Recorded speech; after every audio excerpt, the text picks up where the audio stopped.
Hello दोस्तों, मैं अजीत स्वागत करता हूं आपके अपने यूट्यूब चैनल AKS नॉलेज गुरुजी पर। तो आई होप आप लोग स्वस्थ होंगे, मस्त होंगे और अच्छे से अपनी तैयारी कर रहे होंगे। ये है फर्स्ट चैप्टर कक्षा 10 का, जिसका नाम है वास्तविक संख्याएं। ये सेकंड वीडियो है। इससे पहला का वीडियो मैंने यूट्यूब पर डाल रखा है, तो यहाँ पर एक आई बटन पर लिंक आ रहा होगा, यहाँ पर जाकर आप हमारी वो वीडियो भी देख सकते हैं। वो देखेंगे तो ये और अच्छे से समझ में आएगी, ठीक है। तो आप पहले जाकर वो देखिए, फिर तो ये और अच्छे से समझ में आएगी। बाकी आप टेंशन लेने की ज़रूरत नहीं है, वैसे भी ये समझ में आएगा, ठीक है। ये है कक्षा 10 की प्रश्नावली 1A के एग्जाम्पल्स मैं करा चुका हूँ। ये है 1A के क्वेश्चंस। इसमें पहला क्वेश्चन दिया गया, निम्नलिखित संख्याओं को अभाज्य गुणनखंडों के गुणनफल के रूप में व्यक्त कीजिए। इसमें हमारा पहला क्वेश्चन है वो दिया गया है 140। 140 को हमें किसके अभाज्य गुणनखंडों के गुणनफल के रूप में लिखना है। अभाज्य गुणनखंडों के किसके रूप में लिखना है? गुणनफल के रूप में। तो सबसे पहले तो कल मैंने बताया था अभाज्य संख्याएं क्या होती हैं। तो अभाज्य संख्याएं जो होती हैं वो मैं यहाँ पर लिखे दे रहा हूँ।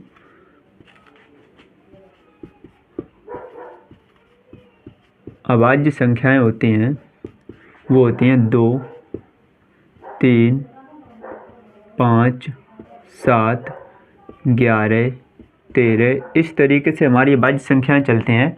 अभाज्य संख्याएं वो संख्याएं, कल मैंने बताया था, अभाज्य संख्याएं वो संख्याएं होती हैं जिनके केवल 2 गुणनखंड होते हैं। या तो वो स्वयं से ही विभाजित होती है या 1 से विभाजित होती है, ठीक है। चलिए देखते हैं 140। 140 देखने पर पता चल रहा है। देखिए, सम संख्या और विषम संख्या कैसे पहचानेंगे? जो सबसे इकाई वाला, सबसे जो राइट साइड वाला अंक होता है, इकाई का अंक किसको बोलते हैं? इकाई का अंक 0, 2, 4, 6 या फिर 8, इनमें से अगर कोई भी अंक हुआ तो वो सम संख्या होती है। और सम संख्या हमेशा 2 से विभाजित हो जाती है। तो इसका अंक 0 है तो ये सम संख्या है, ये 2 से विभाजित हो जाएगी। 2 से विभाजित जब इसको करेंगे, 2 सत्ते 14, 0 को हम ऐसे ही लिख लेंगे। फिर से जब 0 आया तो फिर से ये सम संख्या 2 से विभाजित हो जाएगी। 2 से विभाजित करेंगे तो 2 3 6, 1 बचा, 10 हो गए, 2 पंचे 10। अब ये पीछे 5 अंक आ गया तो ये सम संख्या नहीं, ये कौन सी संख्या है? विषम संख्या। विषम संख्या है तो 2 से विभाजित नहीं करेंगे, 3 से विभाजित करके हम इसको देखेंगे। अगर 35 को 3 से विभाजित करेंगे तो 3 एकन 3, 5 का उतारा जब लेंगे तो 3, अब ये पूरा पूरा भाग नहीं जा रहा तो हम क्या करेंगे? 3 से भी विभाजित नहीं करेंगे, किससे करेंगे? 5 से। तो 5 से विभाजित कब होगी? जब या तो पीछे 0 या फिर 5 हो। तो 5 है तो ये फिर 5 से विभाजित हो जाएगी।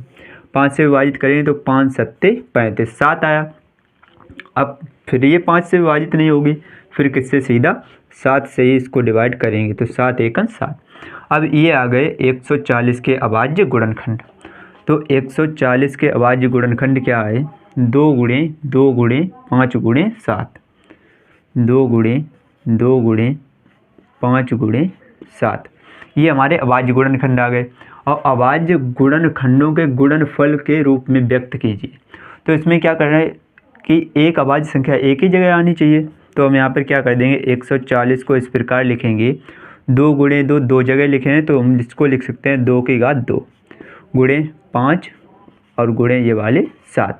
यही हमारा क्या आ गया? यही आ गया आंसर। यही 140 के अभाज्य गुणनखंड है।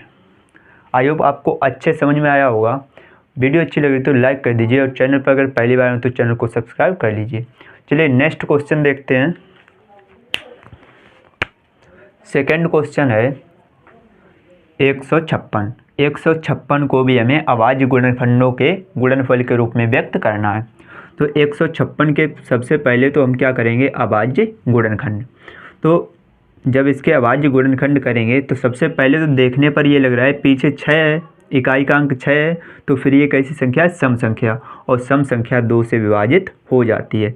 2 से भाग देंगे तो 2 सत्ते 14 हैं, 15, 1 बचा, 16 हो गए, 2 अट्ठे 16। अब इकाई का अंक कितना आ गया? 8 आ गया। तो फिर से ये 2 से विभाजित हो जाएगी। 2 से करेंगे तो 2 3 6 हैं, 7, 1 बचा, 18 हो गए, 2 ने 18। अब ये कैसी संख्या आ गई? अब ये आ गई विषम संख्या। तो विषम संख्या किससे 2 से विभाजित नहीं होगी, 3 से विभाजित करेंगे।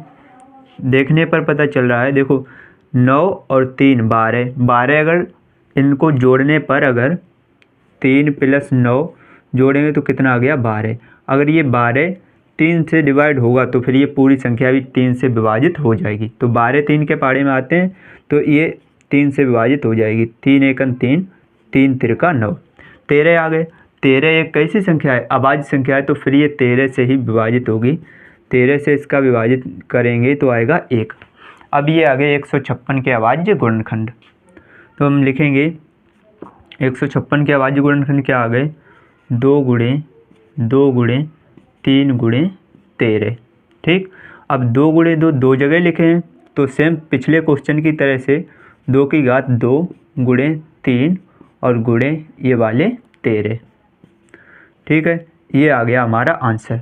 तो ये आपको अच्छे समझ में आ गया होगा। नेक्स्ट क्वेश्चन देखते हैं। नेक्स्ट जो क्वेश्चन है वो है इसका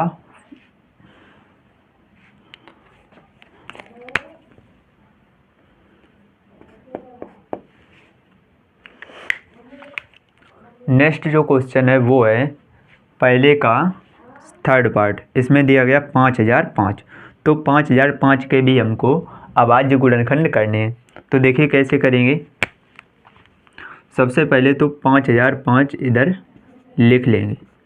ये जो मैं इधर करता हूँ एक तरीके से रफ कार्य है, ये आप वहाँ क्वेश्चन में कर भी सकते हैं, नहीं भी कर सकते हैं। ठीक है, ये है रफ कार्य, इसको क्वेश्चन में कर दीजिए तो और अच्छा रहेगा, बाकी ना भी कीजिए तो भी चलेगा। ठीक है, देखिए पीछे का अंक कितना है 5, इकाई का अंक कितना है 5, तो फिर ये सम संख्या नहीं है, 2 से विभाजित नहीं होगी।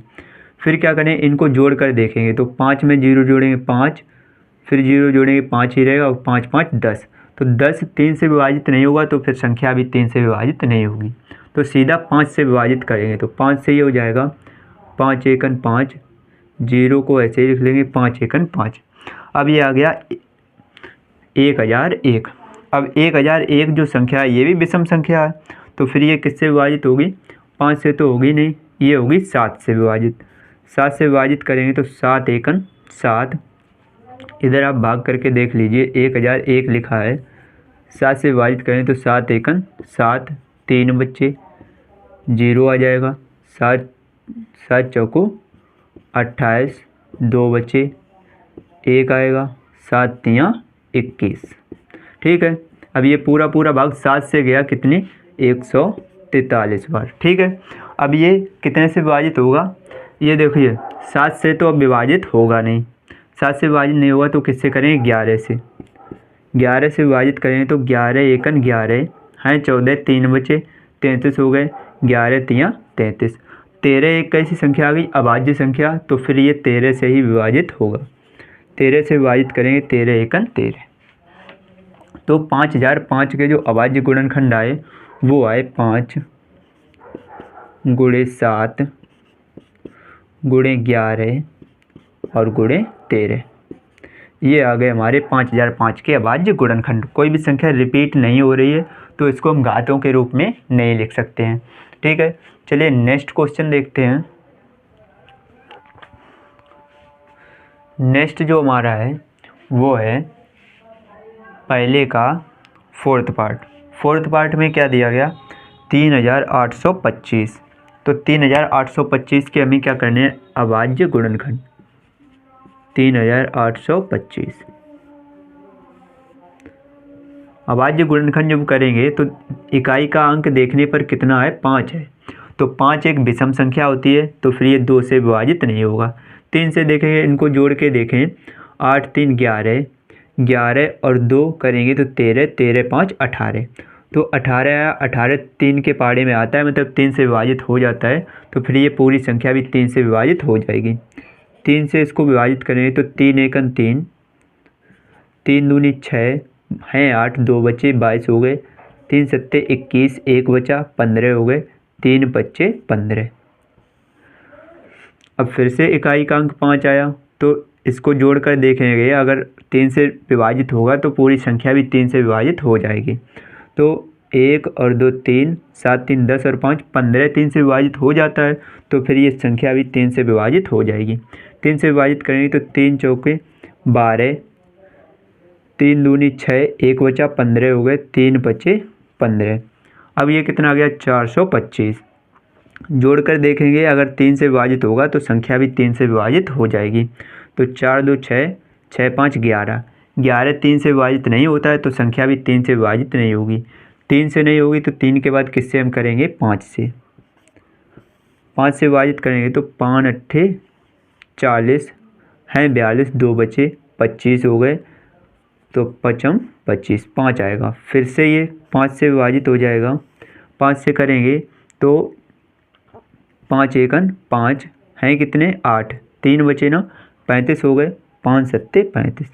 अब 17 जो है वो एक अभाज्य संख्या है, तो अभाज्य संख्या केवल 17 से ही विभाजित होगी, तो 17 से इसको विभाजित करेंगे कितना आ जाएगा 1।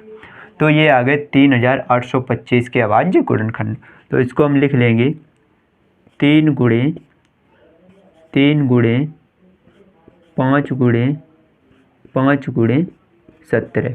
अब ये 3 गुणे 3 2 बार हैं, 5 गुणे 5 भी 2 बार हैं, तो इसको हम लिख लेंगे 3 की घात 2 जगह लिखें तो 2 गुणे 5 गुणे 5 2 जगह, तो 5 की घात 2 गुणे 7 17 एक ही जगह, तो 17 को हम ऐसे ही लिख लेंगे।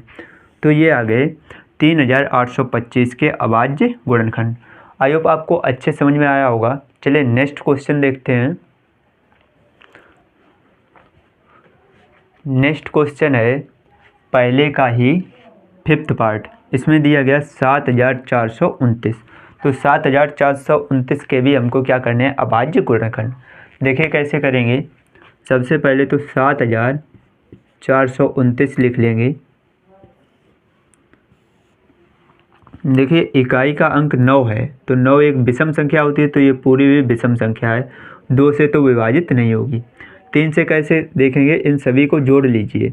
तो 7 4 11, 11 और 2 11 2 13, 13 को और 9 जोड़ेंगे तो कितने आ जाएंगे 22 आ जाएंगे। तो 22 3 से विभाजित नहीं होगा, तो संख्या भी 3 से विभाजित नहीं होगी। 5 से विभाजित नहीं होगा क्योंकि इकाई का अंक 0 या 5 होना चाहिए, तभी 5 से विभाजित होगा। 7 से हम इसको विभाजित करके देख लेंगे। तो 7 से अगर विभाजित करके देखेंगे 7429 हैं, 7 से विभाजित होगा या नहीं। 7 एकन 7, 4 का उतारा भाग नहीं जाएगा, भाग खाई बिंदी 2, 7 छंगा 42, 9 आया। अब 7 एकन 7, ये 7 से भी पूरा विभाजित नहीं होगा। 11 से करके देखेंगे।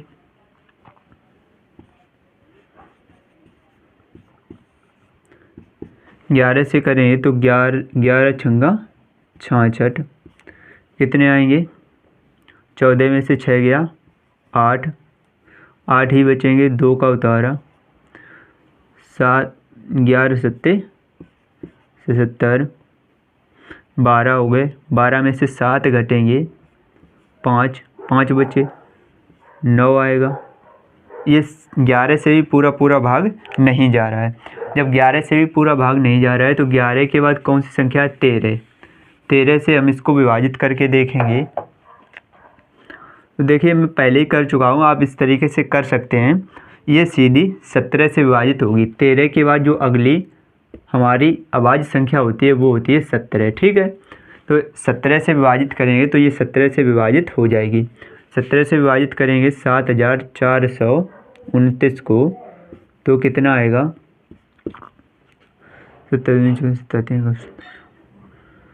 4 बार जाएगा, 17 चौको 68, घटाएंगे तो कितना आएगा 14 में से 8 गया 6, 6 बचेंगे, 2 उतारा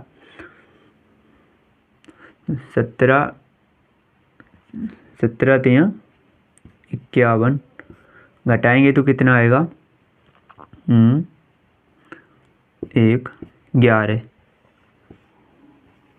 9 का उतारा लेंगे तो अब ये कितनी बार भाग जाएगा, ये आ जाएगा 17 सत्ते 119, पूरा गया 437 बार। अब फिर से इसका भाग करके देंगे 17 से, 17 से ये भाग नहीं जाएगा। ये किससे जाएगा, ये जाएगा 19 से। 19 से जब भाग करेंगे 437 का 19 से जब भाग करेंगे तो कितनी बार जाएगा, 19 दूनी 38, घटाएंगे तो कितना आ जाएगा, 13 में से 8 गया 5, 7 का उतारा तो 19 तियाँ 57, कितनी बार गया, 23 बार। अब 23 पता है हमको कि ये अभाज्य संख्या है, तो अभाज्य संख्या है तो फिर ये सीधा 23 से ही विभाजित होगी। 23 एकन 23, ये कितनी बार जाएगा, 23 एकन 23, ठीक है। तो फिर ये 7429 के अभाज्य गुणनखंड आ गए 17 गुणे 19 गुणे 23, ये आ गए 7429 के अभाज्य गुणनखंड। आई होप आपको अच्छे समझ में आया होगा। चलिए अगला क्वेश्चन देखते हैं। नेक्स्ट क्वेश्चन है इसी प्रश्नावली का सेकंड क्वेश्चन। इसमें दिया गया पूर्णांकों के निम्नलिखित युग्मों के HCF और LCM ज्ञात कीजिए तथा इनकी जांच कीजिए कि दो संख्याओं का गुणनफल बराबर होता है उनका HCF गुणे उनका LCM। इन संख्याओं के हमको क्या निकालने हैं, HCF और LCM निकालने हैं। फिर ये भी चेक करना है कि इन दोनों संख्याओं का जो गुणनफल होता है वो उनके HCF और LCM के गुणा के बराबर होता है, ठीक है। चलिए देखिए कैसे करेंगे। 26 और 91 के ही हमें HCF और LCM निकालने हैं। तो 26 और 91 के अभाज्य गुणनखंड करेंगे, तो जैसे अभी जिस प्रकार किए थे अभाज्य गुणनखंड वैसे ही करेंगे। तो 26 के अभाज्य गुणनखंड करेंगे तो कितना आएगा, सम संख्या है 2 से विभाजित होगी, 2 एकन 2, 2 तियाँ 6। 13 अभाज्य संख्या है, 13 से ही विभाजित होगी, 13 एकन 13। 91 के करेंगे, विषम संख्या है, 2 से विभाजित नहीं होगी, जोड़ कर देखेंगे 9 एक 10, 10 3 से विभाजित नहीं हो रहा तो संख्या भी 3 से विभाजित नहीं होगी। 5 में पीछे 0 इकाई का अंक या 5 होना चाहिए तब ये 5 से विभाजित होगी, तो वो भी नहीं है। 5 के बाद ये किससे करेंगे, 7, तो 7 से ये विभाजित हो जाएगी। 7 एकन 7, कितने बचे 2, 21 हो गए, 7 तियाँ 21। 13 अभाज्य संख्या है, 13 से ही विभाजित होगी, 13 एकन 13।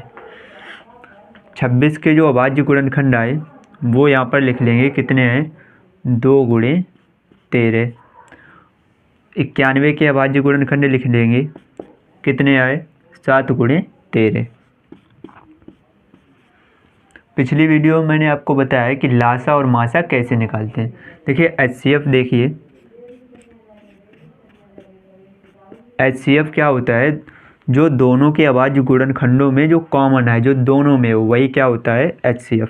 तो 13 इसमें भी है, 13 इसमें भी है, तो 13 दोनों में से कॉमन है तो HCF कितना हो गया, 13 हो गया। LCM कैसे निकालते हैं, LCM जब निकालेंगे तो दोनों में से किसी एक के दोनों गुणनखंड लिख लेंगे, 2 गुणे 13। इसमें से वो गुणनखंड लिखने हैं जो यहाँ पर ना आया हो, तो 13 तो आ चुका है, क्या बचा 7, तो 7 हम यहाँ पर लिख लेंगे, ठीक है। जब इनका आपस में हम गुणा करेंगे तो आएगा 300, तो कितना आ जाएगा 182। 13 सत्ते 91, 91 दूनी कितना होता है 182। तो ये हमारा क्या आ गया, ये आ गया हमारा LCM। अब ये भी चेक करना है कि जो दोनों संख्याओं का गुणनफल है वो उसके HCF और LCM के बराबर है, यानी कि वही चेक करना है, दो संख्याओं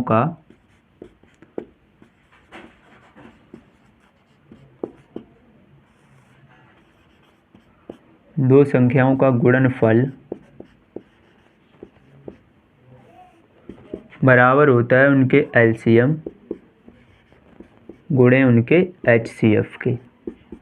गुणा में आगे पीछे लिख दो, कोई फ़र्क नहीं पड़ता है, ठीक है, क्योंकि 2 का 3 में गुणा करो या 3 का 2 में, आंसर तो सेम ही आना है। तो फिर चाहे HCF पहले लिख लो चाहे LCM, कोई दिक्कत नहीं है। या इधर दोनों संख्याओं का गुणा करेंगे तो 26 गुणे 91, बराबर उनके एलसीएम और एचसीएफ का गुणा करो 13 गुणे 182।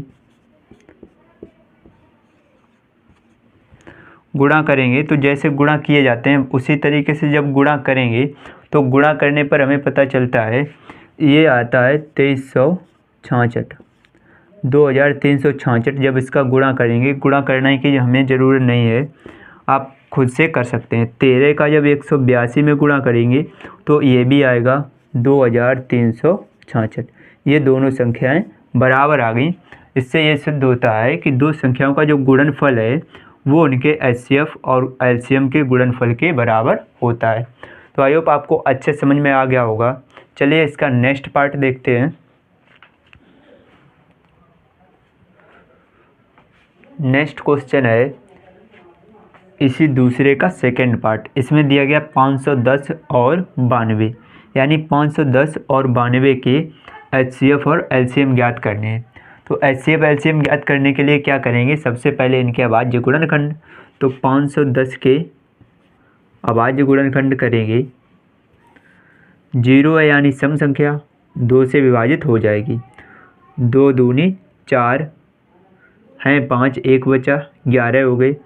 2 पंचे 10, 11 थे 1 बचा 10 हो गए, 2 पंचे 10। अब पीछे कितना आ गया 5, तो फिर ये सम संख्या नहीं, ये कैसी संख्या है, विषम संख्या है। तो विषम संख्या तो 2 से विभाजित होगी नहीं, किससे होगी, जोड़ कर देखते हैं। 5 5 10, 10 और 2 12, 12 3 से विभाजित हो जाता है, तो फिर ये संख्या भी 3 से विभाजित हो जाएगी। 3 से विभाजित करेंगे तो 3 अट्ठे 24 हैं 25, 1 बचा 15 हो गए, 3 बचे 15। अब ये आ गया 85 यानी 85। 85 को हम 3 से विभाजित करके देखेंगे, 8 और 5, 8 5 कितने हो गए 13। 13 क्या है, 13 3 से विभाजित नहीं होगा तो संख्या भी 3 से विभाजित नहीं होगी। ये किससे होगी, 5 से। 5 से इसको विभाजित करेंगे तो 5 एकन 5 है 8, कितने बचे 3, यहाँ पर हो गए 35, 5 सत्ते 35, कितना आ गया 17।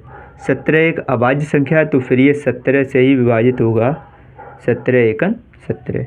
तो पहले तो 510 के हम यहाँ पर अभाज्य गुणनखंड लिख लेंगे, वो आए 2 गुणे 3 गुणे 5 गुणे 17, 2 गुणे 3 गुणे 5 गुणे 17, ठीक है।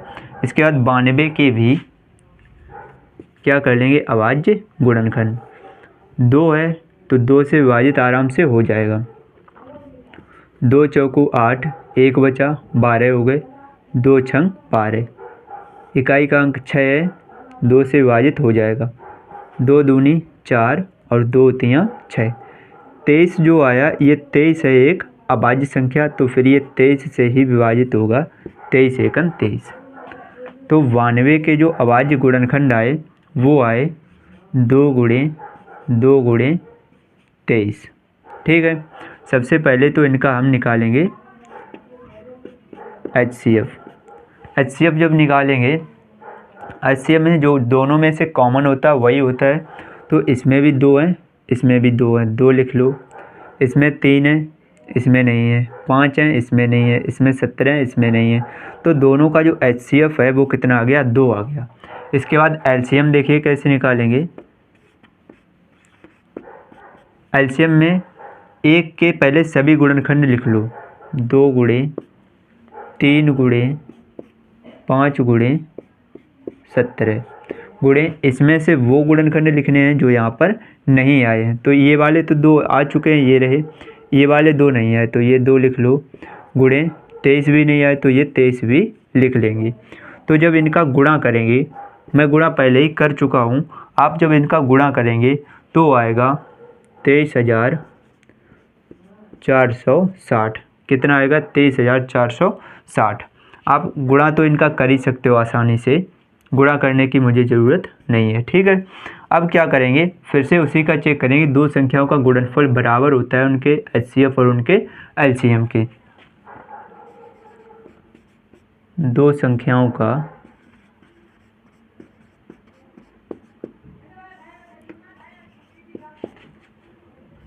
गुणनफल बराबर होता है उनके HCF गुणे LCM की। ये चेक करेंगे तो संख्याओं का गुणनफल कर लेते हैं यहाँ पर 510 गुणे 92 बराबर HCF और LCM। HCF आया 2 गुणे LCM आया 23,460। जब आप इनका गुणा करेंगे तो गुणा मैं पहले ही कर चुका हूँ, गुणा आएगा 46,920 सॉरी 46,920 गुणा अगर मैं आपको करवाऊँगा तो वीडियो बहुत लंबा हो जाएगा, इसलिए गुणा मैं पहले ही करके रखा हूँ। ये भी जाएगा, जब इसके 2 का गुणा करेंगे ये भी आएगा 46,920। तो ये हमने दिखा दिया, ये हमारा क्वेश्चन पूरा हो गया। आई होप आपको अच्छे समझ में आया होगा। चलिए इसका नेक्स्ट पार्ट देखते हैं। नेक्स्ट क्वेश्चन है इसी दूसरे का थर्ड पार्ट, ये इसी का लास्ट पार्ट है, इसको देखते हैं। 336 और 54 का HCF और LCM ज्ञात करना है, फिर उनका दोनों संख्याओं का गुणनफल करके दिखाना है कि ये HCF और LCM के बराबर होगा। ठीक है, तो 336 के सबसे पहले उसी तरीके से करेंगे 336 के अभाज्य गुणनखंड। तो अभाज्य गुणनखंड जब करेंगे तो इकाई का अंक 6 है, सम संख्या 2 से विभाजित हो जाएगी। 2 से करेंगे 2 एकम 2 हैं 3, 1 बचा 13 हो गए, 2 छंग 12, 13 थे 1 बचा 16 हो गए, 2 अट्ठे 16। इकाई का अंक 8 आया, 2 से विभाजित हो जाएगा, 2 अट्ठे 16 और 2 चौकू 8। इकाई का अंक 4 है, 2 से विभाजित हो जाएगा, 2 चौकू 8 और 2 दूनी 4। ये 2 से फिर से विभाजित हो जाएगा, 2 से करेंगे तो 2 दूनी 4, 2 एकम 2। अब इकाई का अंक 1 है तो फिर ये 2 से विभाजित नहीं होगा, 2 और 1 3 जोड़ने पर 3 आया, तो फिर ये 3 से विभाजित होगा। 3 से विभाजित करेंगे 3 सत्ते 21, 7 एक अभाज्य संख्या तो 7 से ही विभाजित करेंगे, 7 एकम 7। 336 के जो अभाज्य गुणनखंड आए वो आए 2 गुणे 2 गुणे 2 गुणे 2 गुणे 3 गुणे 7। 2 कितनी बार हैं? 1 2 3 4, 1 2 3 4 बार 2 हैं, 1 बार 3 और 7। ठीक है, अब क्या करेंगे हम 54 के भी अभाज्य गुणनखंड करेंगे। इकाई का अंक 4 है, 2 से विभाजित हो जाएगा, 2 चौकू 2 दूनी 4, 1 बचा 14 हो गए, 2 सत्ते 14।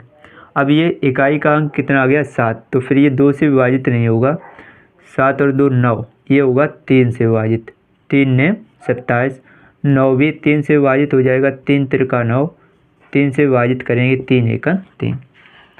54 के जो अभाज्य गुणनखंड आए वो हैं 2 गुणे 3 गुणे 3 गुणे 3। सबसे पहले तो इनका HCF निकालेंगे। HCF जो दोनों में कॉमन आए, 2 इसमें भी है 2 इसमें भी है, 2 लिख लो, गुणे ये वाले 2 हैं पर इसमें नहीं है, 2 इसमें नहीं है, 3 है इसमें और 3 इसमें भी है, 3 लिख लो। इसके अलावा 7 इसमें है पर इसमें नहीं है, तो AC को जब हम गुणा करेंगे तो 3 दूनी कितने आ जाएंगे 6, यानी कि HCF हमारा कितना आ गया 6 आ गया। LCM निकालेंगे। LCM जब करेंगे तो 1 के तो सभी लिख लेंगे, 2 गुणे 2 गुणे 2 गुणे 2 गुणे 3 गुणे 7। इनमें से वो लिखने हैं जो यहाँ पर ना आए, ये टिक लगे हुए तो कॉमन वाले थे, बचे हुए ये हैं 3 गुणे 3। जब इन सभी का आपस में गुणा करेंगे तो गुणा मैं पहले ही कर चुका हूँ, आप आसानी से कर सकते हैं। जब गुणा करेंगे तो गुणा करने पर इनका आएगा 3024। ठीक है, ऐसे करेंगे 2 दूनी 4, 4 दूनी फिर 8, फिर 8 दूनी 16, ऐसे 16 का 3 में करेंगे, फिर 7 में जो आएगा, फिर उसका 3 में, फिर उसका 3 में, गुणा करने पर आएगा 3024। ये आ गया हमारा LCM। ठीक है, अब क्या करेंगे, दोनों संख्याओं का गुणनफल उनके HCF और LCM के बराबर दिखाएंगे। दो संख्याओं का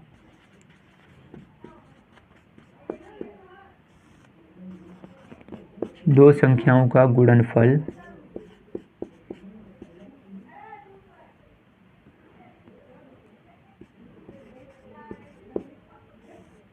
बराबर होता है उनके HCF गुणे उनके LCM के। संख्याएं कौन सी हैं? 336 और 54। 336 गुणे 54 करेंगे, ये बराबर होगा उनके HCF गुणे LCM की। HCF है 6 गुणे उनका LCM है 3024। ये गुणा जब आप करेंगे तो आएगा 1844 और इनका गुणा करेंगे तो भी आएगा 1844। ये दोनों बराबर आ गए। इससे ये सिद्ध हो गया कि दोनों संख्याओं का जो गुणनफल है वो उनके HCF और LCM के बराबर होता है। तो आई होप आपको अच्छे समझ में आया होगा। वीडियो अच्छी लगी हो तो लाइक कर दीजिए और चैनल पर अगर पहली बार आए तो चैनल को सब्सक्राइब कर दीजिए। चलिए मैं मिलता हूँ आपसे नेक्स्ट वीडियो में, तब तक के लिए जय हिंद, जय भारत, जय माता दी।